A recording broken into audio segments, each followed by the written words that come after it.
I can't believe that I'm in a place in my life where any sports team, let alone one I happen to somehow be a co-chairman of, has affected me this deeply. Like, I feel like there was a DNA change when we lived through that Boreham Wood moment and that match. I don't know that I'll ever be quite the same again.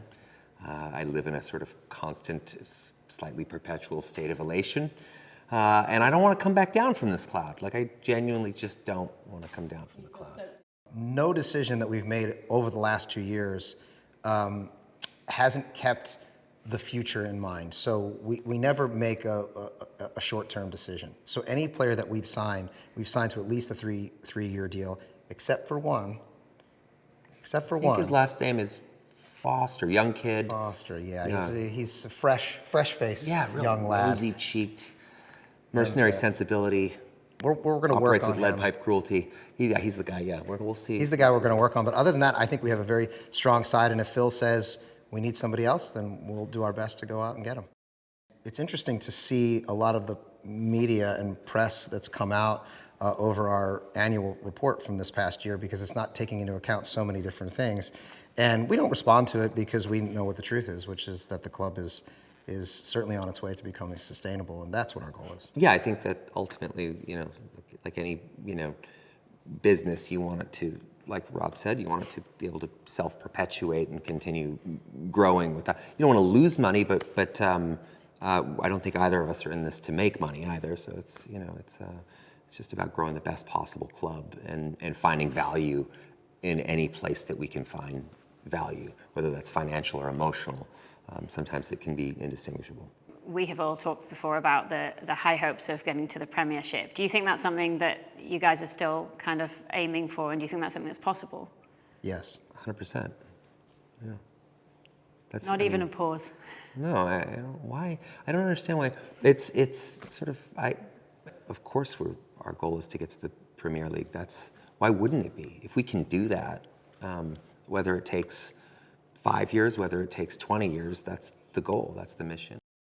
So yeah, if we can continue to grow the Wrexham's footprint at home in Wrexham and abroad all over the world. I mean, it's what an amazing story. What an incredible privilege to be a part of that story. Rob and I talk about it all the time. How do we continue to build every aspect of this? And it's just been utterly remarkable. Thank you. Yeah, I was just going to say the exact same thing. Thank you. Yeah, I mean, there's been so many. When we walk around the stadium, there are so many people that thank us for this, and I always say the same thing. I just want to thank them because it's been one of the greatest experiences that I've ever had in my entire life, and to be known and associated with Wrexham, like I mentioned earlier, just like walking my kids to school, and people say, I am so proud of that. I'm so proud to talk about Wrexham with my kids. I talk about it with my daughters on the way, and they're so immensely proud of that association, but just how much Wrexham AFC women's victory meant to my girls was everything. Like, to me, that's just been kind of the icing on an already pretty damn amazing cake. I mean, yeah, to continue growing the club. I mean, it's the club has these, two enormously valuable and wildly interesting branches. I mean, obviously the men's team and the women's team, and it's just to continue. I mean, the fact they're doing the work though. They've been promoted. They've won the league. They are astonishingly good.